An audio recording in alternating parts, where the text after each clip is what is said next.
ಎಲ್ಲ ವೀಕ್ಷಕ ಬಂಧುಗಳಿಗೆ ನಮಸ್ಕಾರ. ಎಲ್ಲರಲ್ಲೂ ಭಕ್ತಿ ಇದೆ, ಎಲ್ಲರಲ್ಲೂ ಭಯ ಇದೆ, ಎಲ್ಲರಿಗೂ ಹಣ ಬೇಕು, ಎಲ್ಲರಿಗೂ ಯಶಸ್ವಿ ಬೇಕು. ಆದರೆ ಕರ್ಮಾನುಸಾರ ನಮಗೆ ಗೊತ್ತಿದ್ದು ಗೊತ್ತಿಲ್ಲದೇನೆ ಕೆಲವರು ಉನ್ನತವಾದಂಥ ಸ್ಥಾನಮಾನಗಳಿಗೆ ಹೋಗ್ತಾರೆ, ಹಲವಾರು ಸಂಘ ಸಂಸ್ಥೆಗಳನ್ನು ಸ್ಥಾಪನೆ ಮಾಡ್ತಾರೆ, ಹಲವಾರು ಉದ್ಯಮಗಳನ್ನು ಸ್ಥಾಪನೆ ಮಾಡ್ತಾರೆ, ಹಲವಾರು ಆಫೀಸ್ಗಳನ್ನು ಸ್ಥಾಪನೆ ಮಾಡ್ತಾರೆ, ಯಶಸ್ವಿ ಆಗ್ತಾರೆ. ಆದರೆ ಯಾರು ಎಷ್ಟೇ ಪ್ರಯತ್ನ ಪಟ್ಟರು ಏನು ಮಾಡಿದ್ರೂ ಅಲ್ಲಾಡೋದೇ ಇಲ್ಲ ಬಿಸ್ನೆಸ್ಸು. ಕಾರಣಗಳೇನೆಂದರೆ ಕೆಲವರಿಗೆ ದೈವಶಕ್ತಿ ಇರ್ತದೆ, ಕೆಲವರಿಗೆ ಜನ್ಮಶಕ್ತಿನಲ್ಲೇ ಆ ಒಂದು ಗ್ರಹಗಳ ಶಕ್ತಿ ಇರ್ತದೆ, ಕೆಲವರಿಗೆ ಯಾವ ಶಕ್ತಿ ಇರೋದಿಲ್ಲ. ಆದರೂ ಕೂಡ ಅವರು ವಿನ್ ಆಗಬೇಕು ಅಂತಂದರೆ ಅಲ್ಟಿಮೇಟು ಭಗವಂತ ನಾವು ನೆಚ್ಕೊಳ್ಬೇಕು. ಆ ಭಗವಂತ ಅಂತಕ್ಕಂಥನು ನಾನಾ ರೂಪದಲ್ಲಿ ಇರೋದ್ರಿಂದ ಇಡೀ ನವಗ್ರಹಗಳನ್ನು ಒಂದೊಂದು ದೇವರುಗಳು ಕಂಟ್ರೋಲ್ ಮಾಡ್ತಾ ಇರೋದ್ರಿಂದ, ಈ ಪಾಯಿಂಟ್ನ ಕರೆಕ್ಟಾಗಿ ಅರ್ಥ ಮಾಡ್ಕೊಳ್ಳಿ, ಒಂದೊಂದು ಗ್ರಹಗಳನ್ನು ಒಂದೊಂದು ದೇವರು ಕಂಟ್ರೋಲ್ ಮಾಡ್ತಾ ಇರೋದ್ರಿಂದ, ಆ ಗ್ರಹಗಳಿಗೆ ಅಧಿದೇವತೆಗಳಂತ ಇರೋದ್ರಿಂದ ನಾವು ಮಾಡ್ತಕ್ಕಂಥ ಕೆಲವೊಂದು ವ್ಯಾಪಾರ ವ್ಯವಹಾರ ಬಿಸ್ನೆಸ್ಸು ಎಲ್ಲದೂ ಕೂಡ ಕೆಲವೊಂದು ಗ್ರಹಗಳು ಕಾರಕತ್ವವನ್ನು ಹೊಂದಿರೋದ್ರಿಂದ ಆ ಕಾರಕತ್ವಕ್ಕೆ ಸಂಬಂಧಪಟ್ಟಂತಹ ದೈವಗಳನ್ನೇ ನಾವು ಅಳವಡಿಸ್ಕೊಳ್ಬೇಕು ಬಿಸ್ನೆಸ್ಸಲ್ಲಿ. ಇದು ಎಷ್ಟೋ ಜನಕ್ಕೆ ಈ ಸೀಕ್ರೆಟು ಗೊತ್ತಿಲ್ಲ. ಅದರಿಂದ ಎಲ್ಲೆಲ್ಲಿ ದೇವಸ್ಥಾನಕ್ಕೆ ಹೋಗ್ತಾ ಅಲ್ಲೆಲ್ಲ ಒಂದು ಫೋಟೋ ತಂದಿಟ್ಬಿಡೋದು, ಯಾವುದ್ಯಾವುದು ಇಷ್ಟ ದೈವ ಅದನ್ನು ಫೋಟೋ ತಂದಿಟ್ಬಿಡೋದು, ಅಥವಾ ಯಾವುದ್ಯಾವುದು ತಮಗೆ ಗೊತ್ತಿರುವಂಥ ಕ್ಷೇತ್ರಗಳಿಗೆ ಹೋದಾಗ ಅಲ್ಲಿಂದ ಒಂದು ಫೋಟೋ ತಂದು ಇಟ್ಬಿಡೋದು, ಪೂಜೆ ಮಾಡಿಬಿಡೋದು. ಇಲ್ಲಿ ಒಂದು ಅರ್ಥ ಮಾಡ್ಕೊಳ್ಳಿ, ಯಾವುದೋ ದೇವ್ರನ್ನ ಯಾವುದ್ಯಾವುದೋ ಮೂಲಕ ತೊಗೊಂಬಂದು ಇಟ್ಟಿದ ತಕ್ಷಣ ಆ ವೈಬ್ರೇಷನ್ ಕನೆಕ್ಟ್ ಆಗಲ್ಲ ನಿಮಗೆ. ಇಲ್ಲಿ ಒಂದು ದೈವ ಅಥವಾ ಒಂದು ಬಿಸ್ನೆಸ್ಸು ನಿಮಗೆ ಒಂದು ಕನೆಕ್ಟಿವಿಟಿ ಆಗಬೇಕು ಅಂತಂದರೆ ನಿರ್ದಿಷ್ಟವಾದಂಥ ಲೆಕ್ಕಾಚಾರ ಇದೆ ಅಂತ ನಾನು ಇಂದಿನ ಸಂಚಿಕೆಗಳಲ್ಲಿ ನಿಮಗೆ ಹೇಳಿಕೊಟ್ಟೆ. ಅದಕ್ಕೆ ಪೂರಕವಾಗಿ ಇಂತಿಂಥ ಗ್ರಹಗಳು ಇಂತಿಂಥ ಬಿಸ್ನೆಸ್ಸನ್ನೇ ಮಾಡಿದ್ರೆ ಸಕ್ಸಸ್ಫುಲ್ ಆಗುತ್ತೆ ಅನ್ನೋದು ಕೂಡ ಹೇಳ್ಕೊಟ್ಟೆ. ಆಗ ಗ್ರಹಗತಿಗಳಿಗೂ ಬಿಸ್ನೆಸ್ಗೂ ಒಂದು ಅವಿನಾಭಾವ ಸಂಬಂಧ ಇದೆ ಅಂತ ಪ್ರೂವ್ ಆಗೋಯ್ತು. ಅದೇ ರೀತಿ ಗ್ರಹಗತಿಗಳಿಗೂ ದೇವರುಗಳಿಗೂ ಒಂದು ಅವಿನಾಭಾವ ಸಂಬಂಧ ಇದೆ. ಆ ದೇವರುಗಳನ್ನು ಆ ಗ್ರಹದ ಮೂಲಕ ನಾವು ಸ್ಥಾಪನೆ ಮಾಡ್ಕೊಂಡಾಗ ನಮಗೆ 100% ಯಶಸ್ವಿ ಆಗುತ್ತೆ ಅನ್ನೋದಕ್ಕೂ ಇವತ್ತು ನಿರ್ದಿಷ್ಟವಾದ ಅನೇಕವಾದಂಥ ಸಾಕ್ಷಿಗಳು ನಮ್ಮಲ್ಲಿದ್ದಾವೆ. ಅದಕ್ಕೆ ನಾವು ತಗೊಳ್ಬೇಕು ಅಂದಾಗ ನಾವು ಒಂದು ಚಾರ್ಟನ್ನು ನೋಡಬೇಕು. ಇದು ಭಾಳ ವಿಶೇಷವಾಗಿರ್ತಕ್ಕಂಥ ಚಾರ್ಟ್. ಇದು ನೀವೆಲ್ಲೂ ನೋಡಲಿಕ್ಕೆ ಸಾಧ್ಯ ಇಲ್ಲ. ಫಸ್ಟ್ ಟೈಮ್ ನಾನು ನಿಮಗೆ ತೋರಿಸ್ತಾ ಇದ್ದೀನಿ. ಈ ಚಾರ್ಟನ್ನು ಇಟ್ಕೊಂಡು ನೀವು ಯಾವ್ಯಾವ ತತ್ವಕ್ಕೆ ಒಳಪಟ್ಟಿದ್ದೀರ ಅಂತ ನೋಡ್ಕೋಬೇಕು. ತತ್ವ ಅಂದಾಗ ಜ್ಞಾಪಕ ಬರೋದೇನಪ್ಪ ಅಂದರೆ ಪಂಚಭೂತಗಳ ತತ್ವ. ನೆನ್ಪಿಟ್ಕೊಳ್ಳಿ, ಈ ಪ್ರಪಂಚ ನೀವು ಎಲ್ಲವೂ ಸೇರಿ ಪಂಚಭೂತಗಳಿಂದ ನಿರ್ಮಾಣಿಸಲ್ಪಟ್ಟಿದೆ. ನೆನ್ಪಿಟ್ಕೊಳ್ಳಿ, ಆ ಪಂಚಭೂತಗಳಲ್ಲಿರ್ತಕ್ಕಂತಹ ವಾಯುತತ್ವ, ಪಂಚಭೂತ ಇರ್ತಕ್ಕಂತಹ ಅಗ್ನಿತತ್ವ, ಪಂಚಭೂತ ಇರ್ತಕ್ಕಂಥ ಜಲತತ್ವ, ಪಂಚಭೂತ ಇರ್ತಕ್ಕಂತಹ ಭೂಮಿ ತತ್ವ ಇಡೀ ಒಂದು 12 ರಾಶಿಯಲ್ಲಿ ಸ್ಥಿತವಾಗಿದೆ ಅಂತಂದರೆ ಯಾರ್ಯಾರು ಯಾವ್ಯಾವ ಲಗ್ನ ಅಥವಾ ಯಾವ ರಾಶಿಯರು ಬಿಸ್ನೆಸ್ ಮಾಡಬೇಕು ಅಂದಾಗ ಈ ತತ್ವಗಳನ್ನು ನೀವು ನೋಟ್ ಮಾಡಿ ಇಟ್ಕೋಬೇಕು. ಯಾಕಂದರೆ ನಾನು ಹಿಂದೆ ಒಂದು ಕಾರ್ಯಕ್ರಮ ಹೇಳ್ಕೊಟ್ಟೆ, ಎಲ್ಲರೂ ಎಲ್ಲ ಬಿಸ್ನೆಸ್ ಮಾಡಂಗಿದ್ರೆ ಒಬ್ಬರನ್ನ ಹಿಡಿಯೋಕ್ಕಾಗ್ತಿರ್ಲಿಲ್ಲ, ಎಲ್ಲ ಕುಬೇರಾಗ್ಬಿಟ್ರು, ಎಲ್ಲ ಒಳ್ಳೊಳ್ಳೆ ಕೋಟಿ ಸಂಪಾದನೆ ಮಾಡಿಬಿಟ್ರು ಅಂತೇಳಿ. ಅದಕ್ಕೆ ಪ್ರಾಪ್ತಿ ಇರಬೇಕು. ನನ್ನ ಕೆಲಸ ನೀವು ಮಾಡೋಕ್ಕಾಗಲ್ಲ, ನಿಮ್ಮ ಕೆಲಸ ನಾನು ಮಾಡೋಕ್ಕಾಗಲ್ಲ. ಆದರೆ ಆ ಪ್ರಾಪ್ತಿ ಅಂತಕ್ಕಂಥ ನಮಗಿತ್ತು ಅಂತಂದರೆ ನಮ್ಮನ್ನು ಯಾರೂ ತಡೆಯೋಕ್ಕೂ ಆಗಲ್ಲ. ಆದರೆ ನಾವು ಆ ಪ್ರಾಪ್ತಿ ಅಂತಕ್ಕಂಥ ಗ್ರಹ ಯಾವುದು, ಆ ಪ್ರಾಪ್ತಿ ಆಗ್ತಕ್ಕಂಥ ಉದ್ಯೋಗ ಯಾವುದು, ಆ ಗ್ರಹವನ್ನು ನಾವು ಹೇಗೆ ಆ್ಯಕ್ಟಿವೇಟ್ ಮಾಡ್ಕೋಬೇಕು, ಆ ಒಂದು ಉದ್ದಿಮೆಯನ್ನು ಹೇಗೆ ನಾವು ಯಶಸ್ಸುಗೊಳಿಸಬೇಕು ಅಂತಕ್ಕಂಥ ವಿದ್ಯೆ ನಮ್ಗೆ ಯಾರಿಗೂ ಗೊತ್ತಿಲ್ಲದಿಂದ ಏನೋ ಹಣೆ ಬರ ನಡ್ಸ್ಕೊಂಡು ಹೋಗ್ತಾ ಇದ್ದೀವಿ, ಚೆನ್ನಾಗಿದ್ದೀವಿ ಅಷ್ಟೇ. ಹಣೆ ಬರ ಚೆನ್ನಾಗಿಲ್ದರೆ ಒದ್ದಾಡ್ತೀವಿ, ಅಷ್ಟು ಹೋರಾಟ ಮಾಡ್ತಿದ್ದೀವಿ, ಅಷ್ಟೊಂದು ಒದ್ದಾಡ್ತಿದ್ದೀವಿ, ಏನು ಮಾಡಿ ತಲೆ ತಕ್ಕಾಗಲ್ಲ, ಏನೋ ಊಟಕ್ಕೆ ಬಟ್ಟೆಗೆ ಆಗ್ತಾ ಇದೆ ಅಂತ ಕೆಲವರು. ಆದರೆ ಕೆಲವರು ಶತಪ್ರಯತ್ನ ಪಟ್ಟು 1, 2, 3, 4, 5 ಎಷ್ಟೆಷ್ಟೋ ಬಿಸ್ನೆಸ್ಗಳು ಮಾಡಿಕೊಂಡು ನಿರ್ನಾಮ ಆಗೋಗಿದ್ದಾರೆ ಇವತ್ತು. ಆದರೆ ನಾವು ಹೇಳ್ತಕ್ಕಂಥ ಈ ಫಾರ್ಮುಲಾ ಒಂದು ಇದೆಯಲ್ವಾ, ಈ ಫಾರ್ಮುಲಾ ಇಟ್ಕೊಂಡು ನೀವು ಕರೆಕ್ಟಾಗಿ ಡಿಸೈಡ್ ಮಾಡ್ಬೋದು ನೀವು ಯಾವ ಬಿಸ್ನೆಸ್ ಮಾಡಿದ್ರೆ ಸಕ್ಸಸ್ಫುಲ್ ಆಗಿರ್ತೀರ, ಯಾವ ದೈವವನ್ನು ನೀವು ಆರಾಧನೆ ಮಾಡ್ಕೊಂಡ್ರೆ ಸಕ್ಸಸ್ಫುಲ್ ಆಗ್ತೀರಾ ಅಂತ.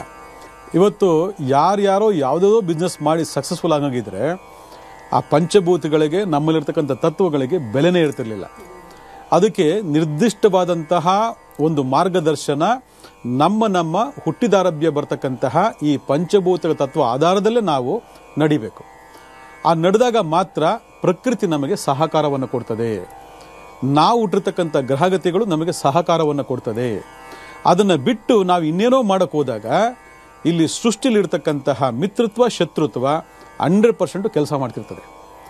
ಅದಕ್ಕೆ ನೀವು ಮಾಡಿದ್ದು ನಾನು ಮಾಡೋಕ್ಕಾಗಲ್ಲ, ನಾವು ಮಾಡಿದ್ದು ನೀವು ಮಾಡೋಕ್ಕಾಗಲ್ಲ. ಎಂತೆಂಥ ಮೇಧಾವಿಗಳು ವಿಜ್ಞಾನಿಗಳಿರ್ಬೋದು, ಆದರೆ ಎಲ್ಲರೂ ಮಾಡೋಕ್ಕಾಗಲ್ಲ. ಅವನಿಗೆ ಏನು ಪ್ರಾಪ್ತಿ ಇದೆ ಅದನ್ನು ಮಾತ್ರ ಅವ್ನು ಮಾಡಲಿಕ್ಕೆ ಸಾಧ್ಯ. ಅದು ಹೆಣ್ಣಾಗಿರ್ಬೋದು ಗಂಡಾಗಿರ್ಬೋದು. ಅದಕ್ಕೆ ಭಾಳ ವಿಶೇಷವಾಗಿ ತೋರಿಸ್ತಕ್ಕಂಥದ್ದು ನಿಮ್ಮ ಈ ಜಾತಕವನ್ನು ತೆಗೆದು ನೋಡ್ಕೊಳ್ಳಿ. ಜಾತಕ ಯಾಕೆ ತೆಗೆದು ನೋಡಿ ಜಾತಕ ಬರೆಸಿ ಅಂತ ನೋಡಿ ಇದಕ್ಕೋಸ್ಕರನೇ. ಯಾಕಂದರೆ ಇಲ್ಲಿವರೆಗೂ ನೀವು ಬರೀ ರಾಶಿ ಚಾರ್ಟ್ ಮಾತ್ರ ನೋಡಿದ್ದೀರ. ಅದ್ರ ಒಳಗಡೆ ಇನ್ನು ಸ್ವಲ್ಪ ಹೋದಾಗ ನಕ್ಷತ್ರಗಳ ಪ್ರಭಾವಗಳು ಕಾಣ್ತದೆ. ಯಾಕಂದರೆ ಒಂದೊಂದು ರಾಶಿನಲ್ಲೂ ಕೂಡ 30 ಡಿಗ್ರಿ ಲೆಕ್ಕಾಚಾರ ಇದೆ. ಆ 30 ಡಿಗ್ರಿನೇ 12 × 30 360 ಅಂತ ಹೇಳ್ತಕ್ಕಂಥ ಡಿಗ್ರಿ, 360 ಡಿಗ್ರಿ. ಇಲ್ಲಿ ವಿಶೇಷವಾಗಿರ್ತಕ್ಕಂತಹ ಈ ಒಂದು ತತ್ವಗಳನ್ನು ನೀವು ಅರ್ಥ ಮಾಡ್ಕೋಬೇಕು.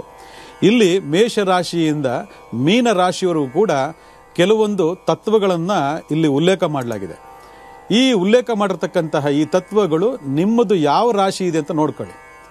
ಮೇಷರಾಶಿ ಅಂದರೆ ಯಾವುದು, ವೃಷಭ ರಾಶಿ ಅಂದರೆ ಯಾವುದು, ಮಿಥುನ ರಾಶಿ ಅಂದರೆ ಯಾವುದು, ಕಟಕ ರಾಶಿ ಅಂದರೆ ಯಾವುದು, ಸಿಂಹ ರಾಶಿ ಅಂದರೆ ಯಾವುದು, ಕನ್ಯಾ ರಾಶಿ ಅಂದರೆ ಯಾವುದು, ಈ ಥರ ಈ ತತ್ವಗಳು ನೋಡಿಕೊಂಡಾಗ ಇಲ್ಲಿ ಜಲ, ಭೂಮಿ, ಅಗ್ನಿ ಮತ್ತು ಜಲ, ಭೂಮಿ, ಅಗ್ನಿ, ವಾಯು ಅಂತಕ್ಕಂಥ ಈ ತತ್ವಗಳನ್ನು ನಾವಿಲ್ಲಿ ಆಯಾ ಭಾಗದಲ್ಲಿ ಒಂದು ಹೆಸರಿಸಿ ನಾವು ನಿಮಗೆ ತೋರಿಸ್ತಾ ಇದ್ದೀನಿ. ಇಲ್ಲಿ ಇದನ್ನು ಲೆಕ್ಕಾಚಾರ ಇಟ್ಕೊಂಡು ನೀವು ಮಾಡ್ತಕ್ಕಂತಹ ಯಾವುದೇ ವ್ಯವಹಾರ ವ್ಯಾಪಾರವನ್ನು ಈ ಭಾಗದಲ್ಲಿ ದಶಮ ಸ್ಥಾನವನ್ನು ನೋಡಿಕೊಂಡು ಸೆಲೆಕ್ಟ್ ಮಾಡ್ಕೋಬೇಕು. ನಿಮ್ಮ ದಶಮ ಸ್ಥಾನ ಏನಾದರೂ ಮೇಷರಾಶಿ ಬಂದರೆ ಅಲ್ಲೇನಿದೆ ಅಗ್ನಿತತ್ವ ನೆನ್ಪಿಟ್ಕೊಳ್ಳಿ. ನಿಮ್ಮದು ಪಂಚಭೂತ ಯಾವುದು? ಅಗ್ನಿತತ್ವ. ನಿಮ್ಮ ದಶಮ ಸ್ಥಾನ ಬಂದು ಇನ್ ಕೇಸ್ ಏನಾದರೂ ವೃಷಭ ರಾಶಿ ಬಂದರೆ ಅದು ಭೂತತ್ವ ನೆನ್ಪಿಟ್ಕೊಳ್ಳಿ. ನಿಮ್ಮ ದಶಮ ಸ್ಥಾನ ಏನಾದರೂ ಮಿಥುನ ರಾಶಿ ಬಂದರೆ ಅದು ಗಾಳಿ ತತ್ವ, ವಾಯು ತತ್ವ ಅಂತ ಹೇಳ್ತೀವಿ. ಅದೇನಾದರೂ ಕಟಕ ರಾಶಿ ಏನಾದರೂ ಬಂತು ಅಂದರೆ ಅದು ಜಲತತ್ವ. ಸಿಂಹ ಏನೋ ಬಂತು ಅಂದರೆ ಅಗ್ನಿತತ್ವ. ಇನ್ ಕೇಸ್ ಏನಾದರೂ ನಿಮಗೆ ಕನ್ಯಾ ರಾಶಿ ಏನೋ ಬಂತು ಅಂತಂದರೆ ನಿಮಗದು ಭೂತತ್ವ. ಅದಾದಮೇಲೆ ವಾಯುತತ್ವ. ತುಲಾ ಬಂತು ಅಂದರೆ ವಾಯುತತ್ವ. ಅದಾದಮೇಲೆ ವೃಶ್ಚಿಕ ಬಂತು ಅಂದರೆ ಅದು ಜಲತತ್ವ. ನೋಡಿ, ಈ ಥರ ಎಲ್ಲ ಈ ಪರಿಣಾಮಗಳನ್ನು ನಾವು ಒಂದು ವ್ಯವಹಾರ ವ್ಯಾಪಾರವನ್ನು ಮಾಡಬೇಕು ಅಂತಂದಾಗ ನಾನು ಯಾವ ತತ್ವದಲ್ಲಿ ಹುಟ್ಟಿದ್ದೀನಿ ಅಂತಕ್ಕಂಥದ್ರ ಬಗ್ಗೆ ಈ ಚಾರ್ಟ್ ನಿಮಗೆ ಭಾಳ ಸ್ಪಷ್ಟವಾದಂತಹ ಒಂದು ಮಾಹಿತಿಯನ್ನು ಕೊಡ್ತದೆ. ಇದನ್ನು ಬಿಟ್ಟು ಇದನ್ನು ಯಾಕೆ ಉಲ್ಲೇಖ ಮಾಡ್ತಿದ್ದೀವಿ ಅಂತಂದರೆ, ಹೌದು ಇದು ಕರೆಕ್ಟು, ಇದು ಹೆಂಗೆ ಕೆಲಸ ಮಾಡುತ್ತೆ ಅಂತ ನೀವು ಕೇಳ್ಬೋದು. ನೋಡಿ, ಇವರು ಈ ಕೆಲಸ ಮಾಡೋಕ್ಕಾಗಲ್ಲ, ಇವರು ಈ ಕೆಲಸ ಮಾಡೋಕ್ಕಾಗಲ್ಲ. ಯಾಕಂದರೆ ಇಲ್ಲಿ ಪಂಚಭೂತ ತತ್ವಗಳಲ್ಲೂ ಕೂಡ ವೈರತ್ವ ಮಿತ್ರತ್ವ ಇದೆ. ಗ್ರಹಗತಿಗಳಲ್ಲಿ ಹೇಗೆ ವೈರತ್ವ ಮಿತ್ರತ್ವ ಇದೆಯೋ ಅದೇ ರೀತಿ ಈ ಪಂಚಭೂತಗಳಲ್ಲೂ ಕೂಡ ವೈರತ್ವ ಮಿತ್ರತ್ವ ಇದೆ. ಪ್ರಪಂಚಕ್ಕೆ ಗೊತ್ತು, ಎಲ್ಲರಿಗೂ ಗೊತ್ತು.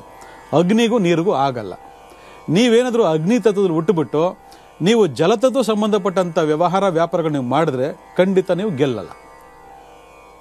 Very simple. ನೋಡಿ ಎಷ್ಟು ಚೆನ್ನಾಗಿದೆ ಫಾರ್ಮುಲಾ ಅಂತೇಳಿ. ನೀವು ಅಗ್ನಿ ತತ್ವದಲ್ಲಿ ಏನಾದರೂ ಹುಟ್ಟುಬಿಟ್ಟು ನೀವು ಜಲತತ್ವ ಮಾಡಿದ್ರೆ ನಿಮ್ಮ ಕೈಯಲ್ಲಿ ಏನೂ ಮಾಡ್ಲಿಕ್ಕೆ ಆಗಲ್ಲ, ಫೇಲ್ಯೂರ್ ಆಗ್ತೀರಾ. ನೀವು ಜಲತತ್ವದಲ್ಲಿ ಹುಟ್ಟಿ ಅಗ್ನಿತತ್ವ ಸಂಬಂಧಪಟ್ಟಂಥ ಬಿಸ್ನೆಸ್ ಕಾರ್ಯಗಳನ್ನ ಮಾಡಿದ್ರೆ ನೀವು ಖಂಡಿತ ಗೆಲ್ಲಲ್ಲ. ನೋಡಿ, ವೆರಿ ಸಿಂಪಲ್ ಫಾರ್ಮುಲಾ. ಸೃಷ್ಟಿ ನಿಯಮ ಈ ರೀತಿ ಇರೋದ್ರಿಂದ ಯಾರು ಎಲ್ಲ ಬಿಸ್ನೆಸ್ಗಳು ಮಾಡಿ ಗೆಲ್ಲೋದಕ್ಕಾಗಲ್ಲ. ನಿಮಗೇನು ಪ್ರಾಪ್ತಿ ಇದೆ ಅದನ್ನೇ ಮಾಡಬೇಕು. ಆ ಪ್ರಾಪ್ತಿ ಏನು ಅಂತ ಗೊತ್ತಾಗಬೇಕು ಅಂದಾಗ ಈ ಫಾರ್ಮುಲಾ ನಿಮಗೆ ಗೊತ್ತಾಗಬೇಕು. ಈ ಫಾರ್ಮುಲಾ ಗೊತ್ತಾಗದೆ ನಾನು ಆ ಕೆಲಸ ಮಾಡ್ತೀನಿ, ಈ ಕೆಲಸ ಮಾಡ್ತೀನಿ ಅಂತೇಳಿ ಇದಕ್ಕೆ ಈ ಪ್ರಕೃತಿ ವಿರುದ್ಧವಾಗಿ ಆಪೋಸಿಟ್ ಆಗಿರ್ತಕ್ಕಂತಹ ಕೆಲಸ ಕಾರ್ಯಗಳನ್ನು ಆಯ್ಕೆ ಮಾಡಿಕೊಂಡು ನೀವು ಇನ್ನೇನೋ ಮಾಡೋಕ್ಕೆ ಹೋದಾಗ ಏನಾಗುತ್ತೆ, ಅಲ್ಲಿ ಸಿಕ್ಕಾಕೊಂಡ್ಬಿಡ್ತೀರಿ. ಏನೋ ಹಣೆ ಬರ ಚೆನ್ನಾಗಿದ್ದು, ಅದೃಷ್ಟ ಚೆನ್ನಾಗಿತ್ತು ಅಂದರೆ ನೀವು ಮೇಷರಾಶಿಲಿ ಹುಟ್ಟಿದರೆ ನೀವು ಅಗ್ನಿತತ್ವ ಸಂಬಂಧಪಟ್ಟಂಥ ಬಿಸ್ನೆಸ್ಗಳನ್ನ ನೀವು ಮಾಡಿ ಸಕ್ಸಸ್ಫುಲ್ ಆಗ್ತೀರಿ. ನೀವು ವೃಷಭ ರಾಶಿಯಲ್ಲಿ ಹುಟ್ಟಿದ್ರೆ ಭೂಮಿ ತತ್ವ ಸಂಬಂಧಪಟ್ಟಂಥ ಬಿಸ್ನೆಸ್ಗಳನ್ನ ಮಾಡಿ ನೀವು ಸಕ್ಸಸ್ಫುಲ್ ಆಗ್ತೀರಿ. ನೀವು ಮಿಥುನ ರಾಶಿಯಲ್ಲಿ ಹುಟ್ಟಿದ್ರೆ ನೀವು ಆ ವಾಯು ಸಂಬಂಧಪಟ್ಟಂತಹ ಬಿಸ್ನೆಸ್ಗಳನ್ನ ಮಾಡಿ ಸಕ್ಸಸ್ಫುಲ್ ಆಗ್ತೀರ. ಅಲ್ಲಿಗೆ ಅಗ್ನಿತತ್ವ ಬಿಸ್ನೆಸ್ಗಳು ಯಾವುದು, ವಾಯುತತ್ವ ಬಿಸ್ನೆಸ್ಗಳು ಯಾವುದು, ಭೂಮಿ ತತ್ವ ಬಿಸ್ನೆಸ್ಗಳು ಯಾವುದು, ಜಲತತ್ವ ಸಂಬಂಧಪಟ್ಟಂಥ ಬಿಸ್ನೆಸ್ಗಳು ಯಾವುದು ಅನ್ನೋದ್ರ ಬಗ್ಗೆ ನಾವು ಅವಲೋಕನೆಯನ್ನು ಮಾಡಬೇಕು. ನೋಡಿ, ಎಲ್ಲದರಲ್ಲೂ ಇದೆ. ಈ ದೇಹವೇ ಪಂಚಭೂತಗಳಿಂದ ಮಾಡಲ್ಪಟ್ಟಿದೆ. ಈ ಪಂಚಭೂತಗಳೇ ನವಗ್ರಹಗಳನ್ನು ಸೃಷ್ಟಿ ಮಾಡಿದೆ. ನೋಡಿ, it is very very important. ಈ ಪಂಚಭೂತಗಳೇ ನವಗ್ರಹಗಳನ್ನು ಸೃಷ್ಟಿ ಮಾಡಿದೆ. ಒಂದು ಜಾತಕವನ್ನು ಅವಲೋಕನೆ ಮಾಡಬೇಕು ಅಂದಾಗ ಈ ವಿಭಾಗಗಳನ್ನು ಕೂಡ ಭಾಳ ಸ್ಪಷ್ಟ ನೋಡಬೇಕಾಗ್ತದೆ. ಯಾಕಂದರೆ 30 ರಿಂದ 360 ಡಿಗ್ರಿ ಒಂದೊಂದು ನಕ್ಷತ್ರಗಳ ಒಂದು ಪರಿಣಾಮಗಳು ಇದೆ ಅಂತಂದರೆ ಅದನ್ನೇ ನಾವು ಒಂದು ನಕ್ಷತ್ರಕ್ಕೆ 4 ಪಾದಗಳು ಅಂತೇಳಿ ಡಿವೈಡ್ ಮಾಡಿರೋದು. ಯಾಕಂದ್ರೆ ನಿಮಗಿಲ್ಲೂ ನಕ್ಷತ್ರ ತೋರಿಸಿಲ್ಲ ನಾನು ನಿಮಗಿನ್ನ. ಈ ನಕ್ಷತ್ರಗಳೆಲ್ಲ ನಾನು ಇಂದಿನ ಕಾರ್ಯಕ್ರಮ ಹೇಳ್ಕೊಟ್ಟಿದ್ದೀನಿ.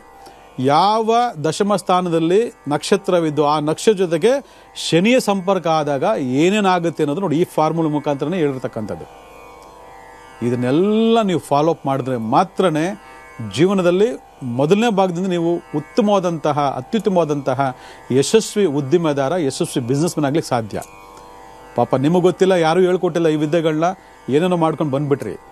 ಆದರೆ ಈ ಜನ್ರೇಷನ್, ಇಂದು ಹುಟ್ಟುವಂಥ ಮಕ್ಕಳುಗಳು, ಮುಂದೆ ಹುಟ್ಟುವಂಥ ಮಕ್ಕಳುಗಳು, ಈಗ ತಾನೇ ವ್ಯವಹಾರ, ಉದ್ಯಮ, ವ್ಯಾಪಾರ, ಉದ್ಯೋಗಕ್ಕೆ ಬರ್ತಕ್ಕಂಥ ಮಕ್ಕಳುಗಳು, ಇದು ಒಂದು ಚಾರ್ಟನ್ನು ನೀವು ಅಳವಡಿಸ್ಕೊಟ್ರೆ ಮಕ್ಕಳಿಗೆ, ಇದನ್ನು ತೋರಿಸಿ ನೋಡಿ, ಇದು ನಿಂದು, ಇದು ನಿಂದು, ಇದು ನಿಂದು, ನೀವು ಈ ರೂಟಲ್ಲೇ ಹೋಗ್ಬೇಕು ಅಂತ ಆ ಮಕ್ಕಳಿಗೆ ಹೇಳ್ಕೊಟ್ರೆ, ಆ ಮಕ್ಕಳಿಗೆ ಆ ಮಾರ್ಗದರ್ಶನ ಮಾಡಿಕೊಟ್ರೆ ಅವ್ರು ಯಾವತ್ತೂ ನಿಮ್ಮ ಥರ ಫೇಲ್ಯೂರ್ ಆಗಲ್ಲ. ಗ್ರಹಗತಿಯಲ್ಲಿ ಕೆಲಸ ಮಾಡುತ್ತೆ, ಕೆಟ್ಟ ಟೈಮ್ ಬರುತ್ತೆ, ಒಳ್ಳೆ ಟೈಮ್ ಬರುತ್ತೆ, ಹೋಗಲಿ. ಆದರೆ ತತ್ವಗಳು ಮಾತ್ರ ಯಾವತ್ತೂ ಫೇಲ್ಯೂರ್ ಆಗಲ್ಲ ವೀಕ್ಷಕರೇ.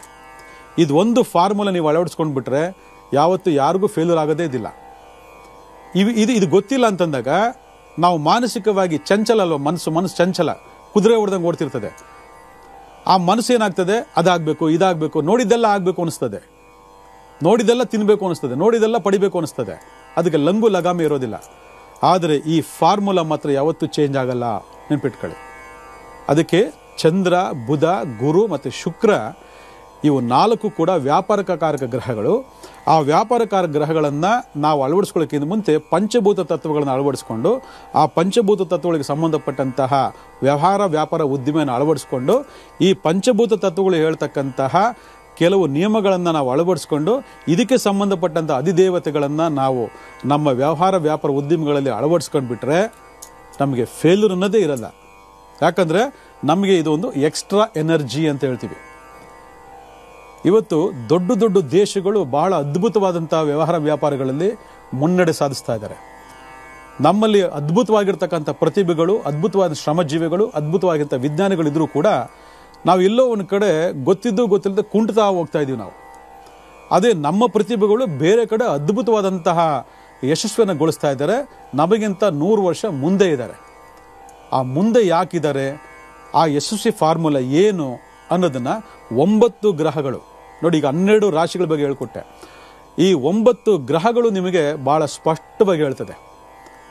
ಅದನ್ನು ತಗೊಂಡಾಗ ನಮಗಿಲ್ಲಿ ಭಾಳ ಮುಖ್ಯವೇ ಬೇಕಾಗಿರ್ತಕ್ಕಂಥದ್ದು, ಯಾವ್ಯಾವ ಗ್ರಹದಲ್ಲಿ ಯಾರು ಹುಟ್ಟಿದ್ದೀರಾ ಅವರು ಆ ಪಂಚಭೂತ ತತ್ವಗಳ ಆಧರಿಸಿ, ಗ್ರಹಗಳ ಆಧರಿಸಿ ನಾವು ಕೆಲವೊಂದು ನಿಯಮಗಳನ್ನು ಅಳವಡಿಸ್ಕೊಂಡಿದ್ದೆ ಆದಲ್ಲಿ ಯಾವುದೋ ದೇಶ ಅದ್ಭುತವಾಗಿ ಒಂದು ಬೆಳೆದಿದೆ ವ್ಯವಹಾರ, ವ್ಯಾಪಾರ, ಉದ್ದಿಮೆಯಲ್ಲಿ ಅಂತಂದರೆ ನಾವು ಕೂಡ ಅದು ಬೆಳೆಯೋದಕ್ಕೆ ಸಹಕಾರಿಯಾಗುತ್ತೆ.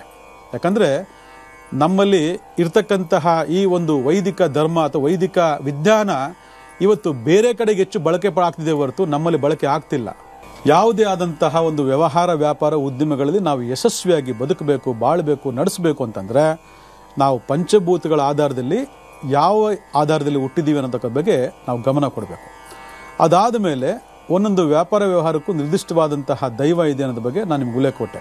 ಅದರಲ್ಲಿ ಒಂದು 4-5 ಎಕ್ಸಾಂಪಲ್ ಕೊಡ್ತೀನಿ. ಯಾಕಂದರೆ ಪ್ರಪಂಚದಲ್ಲಿ ಹಲವಾರು ರೀತಿಯ ಬಿಸ್ನೆಸ್ಗಳಿದ್ದಾವೆ, ಹಲವಾರು ರೀತಿಯಾದಂಥ ವ್ಯವಹಾರಗಳಿದ್ದಾವೆ, ಹಲವಾರು ರೀತಿಯಾದಂತಹ ಒಂದು ಉದ್ದಿಮೆಗಳಿದ್ದಾವೆ. ಎಲ್ಲದಕ್ಕೂ ಎಲ್ಲ ಹೇಳಲಿಕ್ಕೆ ಸಮಯ ಸಾಕಾಗಲ್ಲ. ಅದರಿಂದ ಜಸ್ಟ್ ಒಂದು ನಾಲೆಡ್ಜ್ ಬೆಳೆಸ್ಕೊಳ್ಬೇಕು ನಾವು. ಯಾಕಂದರೆ ನಾಲೆಡ್ಜ್ ಇದ್ದರೆ ನಾವು ಏನು ಬೇಕಾದ್ರೂ ಸಂಶೋಧನೆ ಮಾಡಿ ಅದನ್ನು ನಾವು ತೊಗೊಂಡು ಬರ್ಬೋದು. ಇಲ್ಲ ಅಂದರೆ ನಮಗೆ ಗೊತ್ತೇ ಆಗಲ್ಲ. ಎಕ್ಸಾಂಪಲ್ ತೊಗೊಂಡ್ರೆ, ಈಗ ಒಂದು ಬಟ್ಟೆ ಅಂಗಡಿ ಇಟ್ಕೊಂಡಿದ್ದೀರ ಅಂದ್ಕೊಳ್ಳಿ. ಬಟ್ಟೆ ಅಂಗಡಿ ಇಟ್ಕೊಂಡಿದ್ರೆ ನೀವು ವಿಷ್ಣು ಮತ್ತು ದುರ್ಗಾ ದೇವತೆಯ ಆರಾಧನೆಯನ್ನು ಮಾಡಬೇಕು. ಅಂದರೆ ಆ ಫೋಟೋಗಳನ್ನ ಇಟ್ಕೊಂಡು ನೀವು ಆರಾಧನೆ ಮಾಡ್ತಾ ಬರಬೇಕು. ನೆಕ್ಸ್ಟು ಹೋಟೆಲ್ ಮಾಡ್ತಿದ್ದೀನಿ ಅಂತಂದರೆ, ಹೋಟೆಲ್ ಉದ್ಯಮದಲ್ಲಿ ನೀವು ಸಕ್ಸಸ್ಫುಲ್ ಆಗಬೇಕು ಅಂದರೆ ಲಕ್ಷ್ಮೀ ಸುಬ್ರಹ್ಮಣ್ಯ ದೇವರನ್ನು ನೀವು ಅಲ್ಲಿ ಇಟ್ಟು ಆರಾಧನೆ ಮಾಡಬೇಕು. ಇಷ್ಟ ದೈವ, ಕುಲದೈವ ಅದು ಸಪ್ರೇಟು. ಆದರೆ ನಮ್ಮ ವ್ಯಾಪಾರ ಉದ್ದಿಮೆಗೋಸ್ಕರನೇ ಒಂದು ಎನರ್ಜಿ ನಮಗೆ ಬೇಕಾಗಿರೋದ್ರಿಂದ, ನಮಗೊಂದು ಶಕ್ತಿ ಬೇಕಾಗಿರೋದ್ರಿಂದ ನಾವು ಆ ಬಿಸ್ನೆಸ್ಗೆ ಸಂಬಂಧಪಟ್ಟಂಥ ನಿರ್ದಿಷ್ಟ ದೈವಗಳನ್ನು ನಾವು ಅಳವಡಿಸ್ಕೊಂಡು ಆರಾಧನೆ ಮಾಡ್ತಾ ಹೋಗಬೇಕು. ಒಂದು ನೆಕ್ಸ್ಟು ಈಗೇನಾದರೂ ಬೇಕ್ರಿ ಅಂದರೆ ಇಟ್ಟಿದ್ದೀವಿ ಅಂತಂದರೆ ಸುಬ್ರಹ್ಮಣ್ಯ, ಲಕ್ಷ್ಮಿ ಮತ್ತು ವಿಷ್ಣು ದೇವರನ್ನು ಆರಾಧನೆ ಮಾಡಬೇಕು. ಅಂದರೆ ಆ ಮೂರನ್ನು ನಾವು ಕಂಬೈನ್ ಮಾಡ್ಕೋಬೇಕು, ಆ ದೇವತಾ ಆರಾಧನೆ ಮಾಡ್ಕೋಬೇಕು.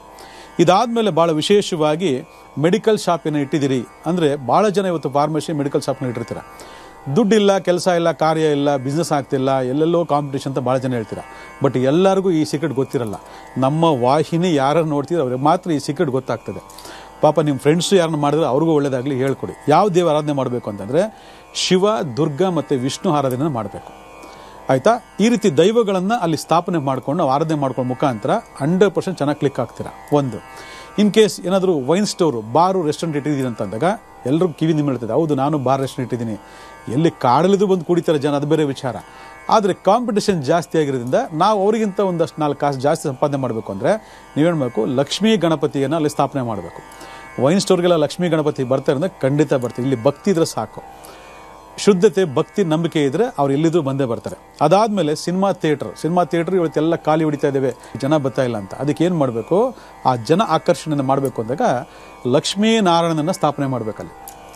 ಈ ರೀತಿ ಹಲವಾರು ಉದ್ದಿಮೆಗಳು, ಹಲವಾರು ವ್ಯಾಪಾರಗಳನ್ನು ನಾವು ಜೀವನದಲ್ಲಿ ಮಾಡಬೇಕು, ಅದರಲ್ಲಿ ಚೆನ್ನಾಗಿ ಕ್ಲಿಕ್ ಆಗಬೇಕು ಅಂತಂದರೆ ನಾವು ಅದಕ್ಕೆ ಸಂಬಂಧಪಟ್ಟಂಥ ದೈವಗಳನ್ನು ನಾವು ಅಳವಡಿಸ್ಕೋಬೇಕು. ಇದು ಒಂದಾಯಿತು ಅಂದರೆ ಯಂತ್ರ ಮುಖಾಂತರ ಕೂಡ ಮಾಡ್ತಕ್ಕಂಥದ್ದು, ಮಂತ್ರ ಮುಖಾಂತರ ಮಾಡ್ತಕ್ಕಂಥದ್ದು ಕೂಡ ಆ ದೈವಗಳು ಸಂಬಂಧಪಟ್ಟಂತಹ ವಿಚಾರಗಳನ್ನು ಅಳವಡಿಸ್ಕೊಳ್ಳೋ ಮುಖಾಂತರ ನಾವು ಅನವರತವಾಗಿ, ನಮಗೆ ಕೆಟ್ಟ ಸಮಯ ಬರಲಿ ಒಳ್ಳೆಯ ಸಮಯ ಬರಲಿ, ಅನವರತವಾಗಿ ಸದಾ ಕಾಲ ನಾವೇನು ಮಾಡಬೇಕು, ಆ ವ್ಯಾಪಾರ ವ್ಯವಹಾರ ಉದ್ಯಮಗಳಲ್ಲಿ ಸಕ್ಸಸ್ಫುಲ್ ಆಗ್ಬೋದು. ಅದಕ್ಕೆ ದೈವದ ಶಕ್ತಿ ಬಹಳ ಮುಖ್ಯ. ಇದನ್ನು ನೋಡ್ಕೊಳ್ಳಿ. ಒಳ್ಳೆಯದಾಗಲಿ.